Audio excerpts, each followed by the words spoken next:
Hi, this is Dr. Bob Hieronimus, and we have some great things to show you today. We'll be right back.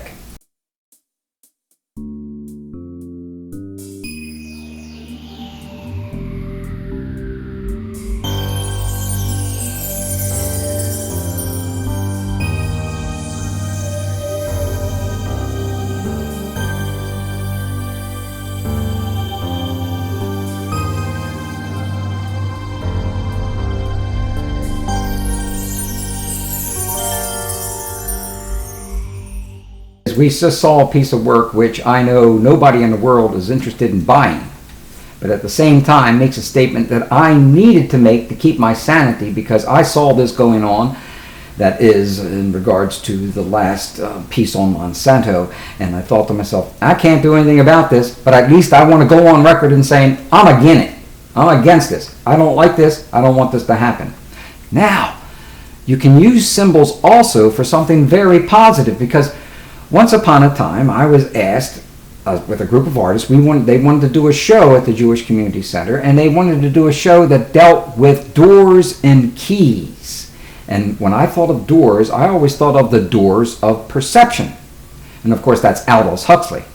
And I also was thinking that through the doors of perception, we can elevate consciousness and we can elevate awareness by using symbols, because what I was trying to do was accomplish something that I had thought of years ago, but didn't necessarily want to do the painting of it or the drawing of it, because I didn't like necessarily to keep on doing structured things.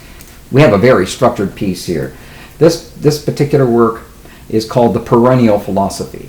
Perennial Philosophy is basically about the basic likenesses of all religions in the world. Give you an example. Do unto others. There is not a single major religion on the planet today that does not say that doing unto others is key. Do unto others as you would want them done to you. It's the middle road. It's balance. It's keeping balance that is really important. And balance is very important in symbols. So when I took a look at 3 different symbols of 3 major religions and wanting symbolically to bring them together into one, I analyzed the symbols of the cross, of the 6-pointed star, and of the moon and the 5-pointed star. And this is what I learned 35 years ago. It took 35 years to be able to do this particular work. And that's this. If you analyze each and every one of these symbols, they will tell the same story. The cross. What do we have in a cross? You have a vertical line and a horizontal line.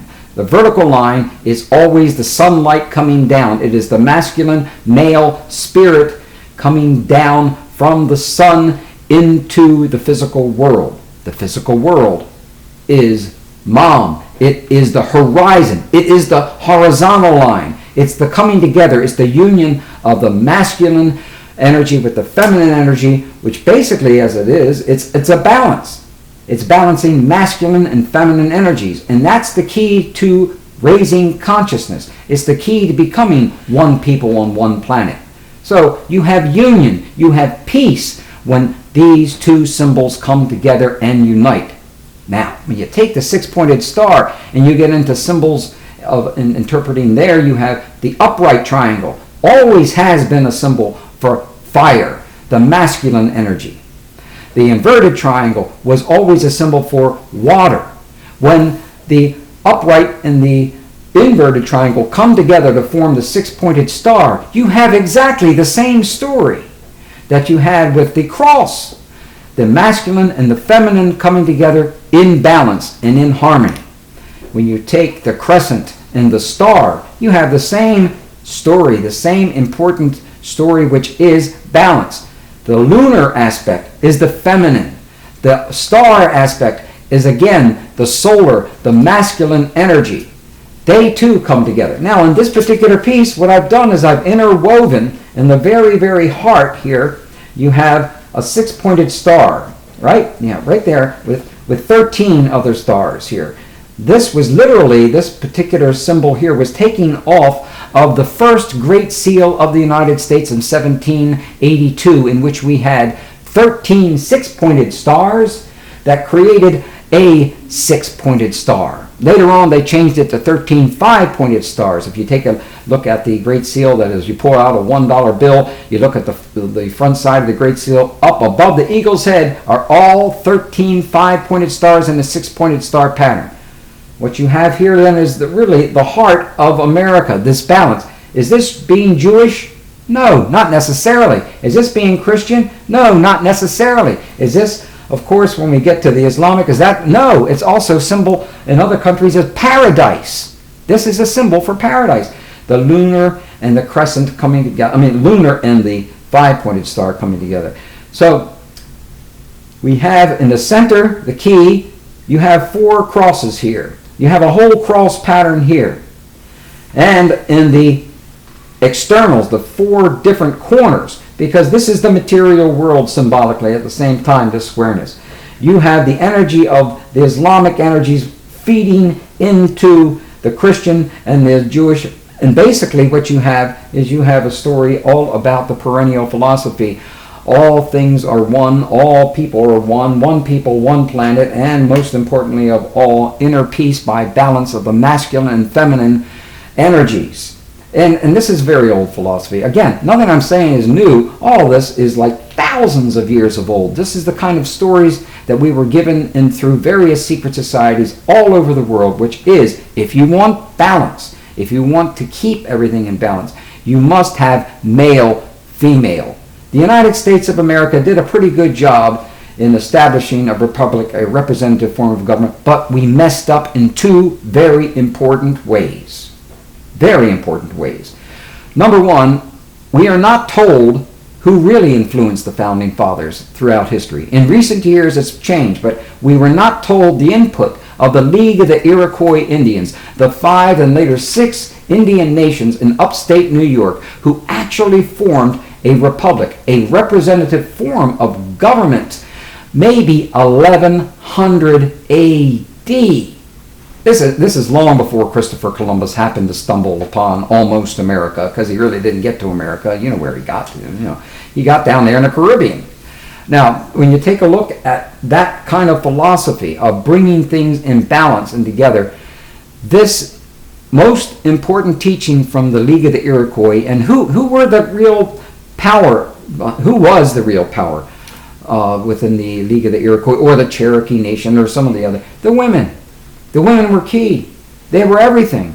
They were the individuals that voted in the chiefs. They voted them out. They were in control of all the physical things. That is, no one owned the land, but they were the people that owned the tents, and they owned everything that was physical. They owned that except for the clothes of the male and his few possessions. They didn't have many possessions.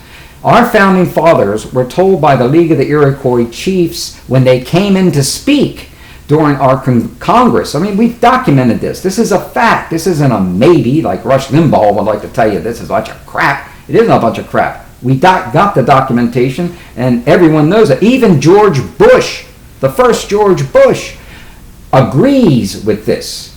Which is, I don't think Rush Limbaugh would like that very much.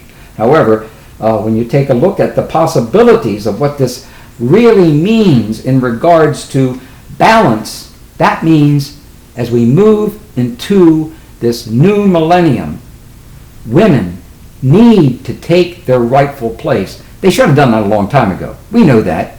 But we also know that patriarchal religions prevented that. And that was really one of the great harms. The other second great harm that the Native Americans were trying to teach our founding fathers about was slavery. They said you can't have it. If you have slavery, sooner or later it's going to come back and it's going to destroy you. It's going to tear you to pieces. You can't have it. But of course our founding fathers were not strong enough to eliminate slavery. Women's suffrage didn't come along for hundreds and some other years later on. But that's not necessarily what the League of the Iroquois or the Cherokee or other Native American groups have learned. Without this balance, you fall into imbalance, and with that, you become what America has become, which is literally a nation of military might, which unfortunately thinks that through its military might, it will persevere and continue. It won't. It won't.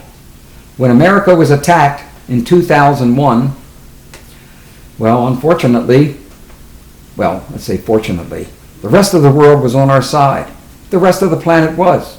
It was our reaction to that attack.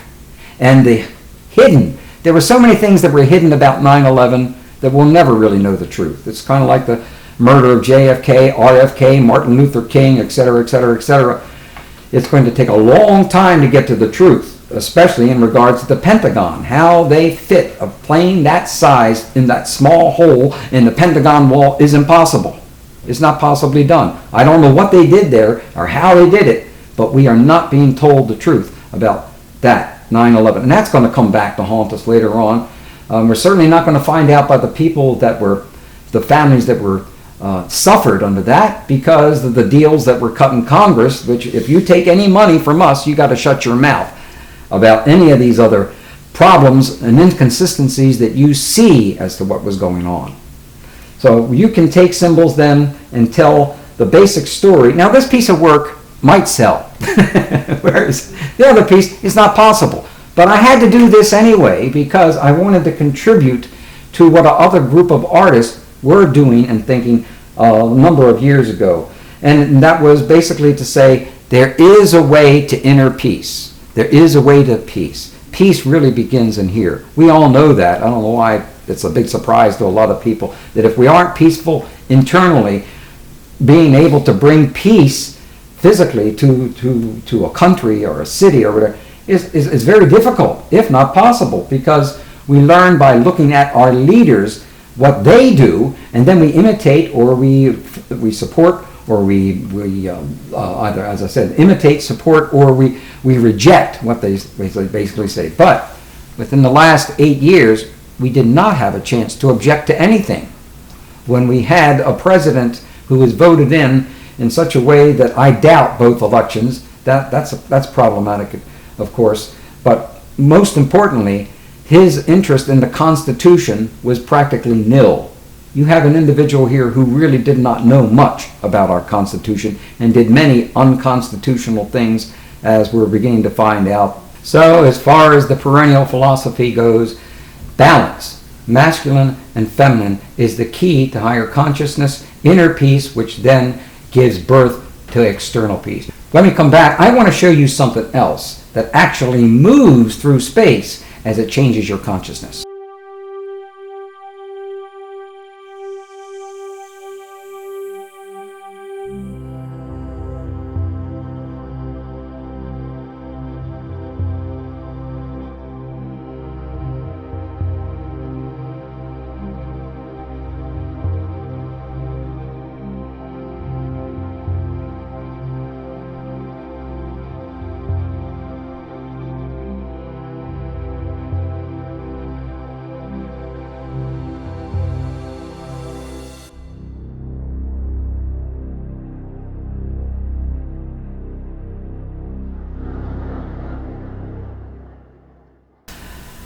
Well, as we talked about the apocalypse a little earlier, I'm going to go into some detail on it, but I want to give you a kind of an introduction to this, because this is a mural that I did at Johns Hopkins University that I was asked to do by Dr. Chester Wickwire. Dr. Chester Wickwire is one of the great inspirations to many, many people at Johns Hopkins University, especially in the area of service and helping others. And that's where he and I bonded so many years ago in 66 and 67. I had several exhibits at Johns Hopkins University, and he kept saying to me, Bob, you know, I got a wall upstairs that I would love for you to paint. And I said, well, okay, I'd like to do that sometime. But at that time, I was getting ready to do record album covers with Elektra Records. And how that happened basically was, you may have heard of Judy in Disguise by John Fred and his Playboy Band. Sold 6 million copies. They were on top of the world, but they hated it. They said, we don't want to be bubble gum music types. We want to move up into the big time. And as far as they were concerned, they didn't want to have a record album cover that had faces, their faces on it. They wanted to have symbols on it. So they asked me to do their record album cover. Well, when I went up to New York with the idea of my record album cover, the guys there at Elektra said to me, Bob, they're a one-hit wonder. They're not going to go anywhere. You're with the wrong people. What you need to do is you need to be with Jimi Hendrix. You need to meet Jim Morrison right away, because Jim Morrison needs to talk with you. And I said, why does he need to talk with me? He said, well, Jim Morrison can see through his fingers. And I said, Jim Morrison can see through his fingers. Now, it's not that I don't believe that that can happen, but I didn't think necessarily that Jimmy could have done that. So I said, hey, well, that sounds fantastic. And they said, okay, all right. You go visit these people. You spend time with them. Sometimes you'll introduce them at different events, but consider them instead of John Fred and his Playboy band. Well, that's when I came back home and I realized, no, I don't want to hang out with these guys. I spent a little time with them. It's not that they weren't nice people, and it's not that I didn't enjoy it, but at that particular time, I did not want to be out of my studio, because my studio was my temple. My temple was the place where I got my best ideas, not on the road. So Chester said to me, what about now, Bob, now that you're back from New York? And I said, yep, this is it. I'm going to do it now. I started designing this particular mural in 1968. I didn't begin it until August 25th, 1968. I completed it exactly 6 months later. Now, there was a lot of problems with this particular mural, especially one particular wall. It's 2,700 square feet, the entire piece. It's not just one wall. It is 2 rooms, that is a stairwell, and another longer room, 2,700 square feet. And the most important wall that got me into trouble with the faculty and with the wives of the faculty and with everybody else was this wall that you see right here. Because, and there's a close-up right here, the problem that I was having back in 1968 and 67 was my dreams. My dreams were horrendous. I was seeing things that I didn't want to see. I was seeing dead bodies everywhere. I was seeing laying them in water, upside down. They were children, they were older people, and these dreams just never went away. They were all about death. And I thought to myself, what's my soul trying to tell me? What are my dreams really here all about? And the answer came quickly. We're going to have some mega earth changes, big earth changes, weather changes. And I said, well, why? What's going on here? And internally, what I learned was the corporate structures, especially of this country, and you cannot see all the detail in here, but I'm going to tell you what's hanging in this eagle, because what you've got in this story here is this. You have an eagle, a brown eagle. The eagle is going down. It has a crack in one wing. Water is pouring in. Fire is pouring in. Where? Statue of Liberty, New York. Where? San Francisco. There's their bridge right there. What I was saying was, across the United States, from the east to the west coast, we're going to have big changes. And these changes are going to change literally how we live in the future. That's why I thought this mural was indeed so important. And here you have the eagle. The eagle is going down. It has in front of it a bear. That's Russia. You have a story here about Russia and America coming together to fight against something else, something much larger, something more powerful. Well, what is that thing that it's fighting? It is a serpent. See this serpent here? Green serpent. Inside the serpent, you will see 5-pointed stars, upside down, turned upside down. You will see the number 666 in there. Well, there are different levels of interpreting these things. And I'm not talking about 666 of the mark of the beast. I'm not talking about the book of Revelations here. I'm talking literally about 2 countries, America and Russia, having to come together against a world-class power, which is going to give us much trouble. My feeling was in 1968, it was probably going to be Red China, the dragon. That's why we use the serpent here. The dragon is fighting literally the bear. America's had it. It's going down. What brought it down? When you take a look inside of the body, you will see the symbols for General Motors. Why would General Motors be brought into the dying eagle?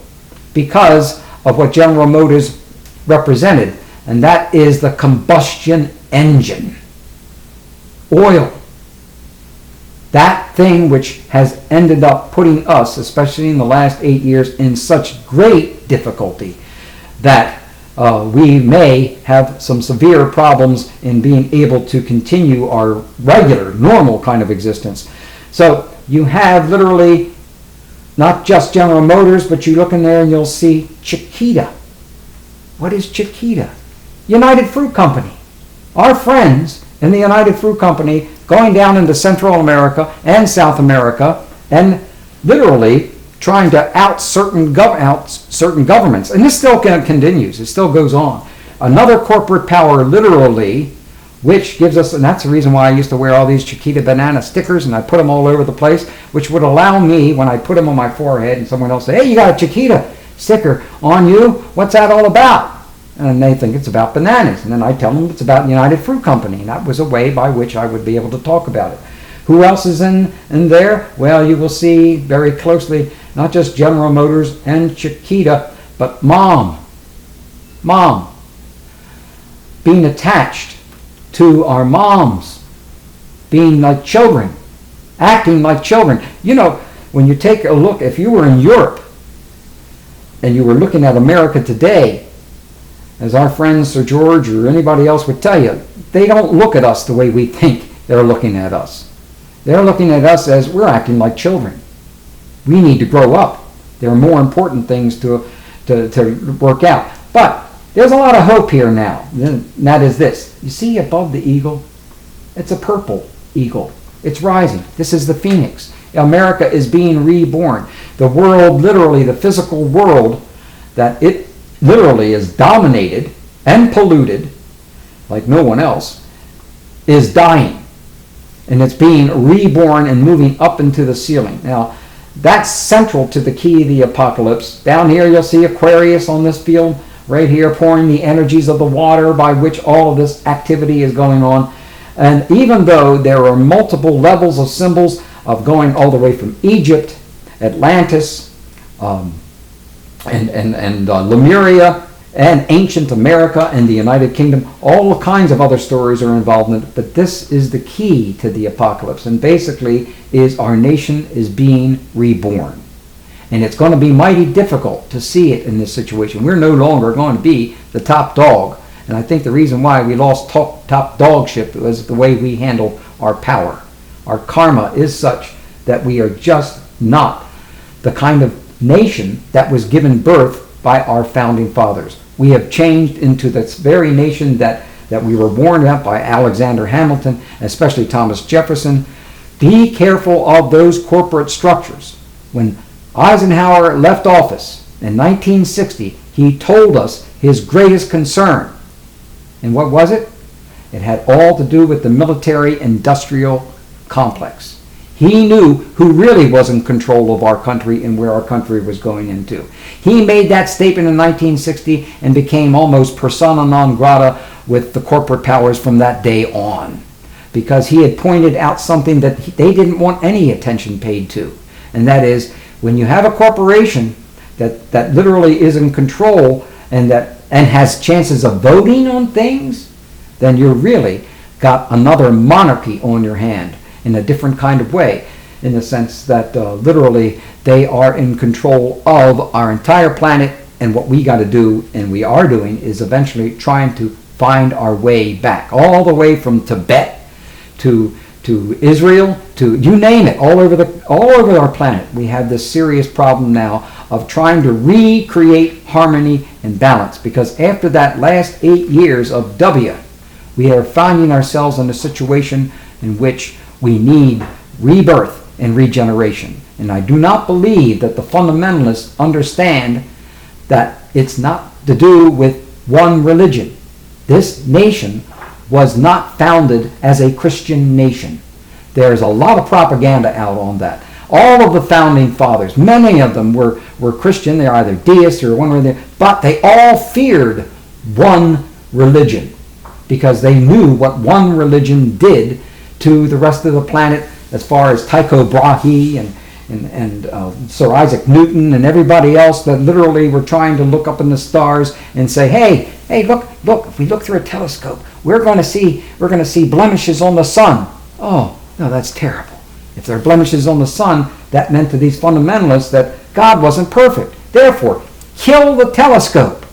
Kill the person who created the telescope. Don't allow them to look into telescopes. You know that old story a long time ago, which there were a group of scientists and religious type people together, and they were discussing how many teeth are in a horse's mouth.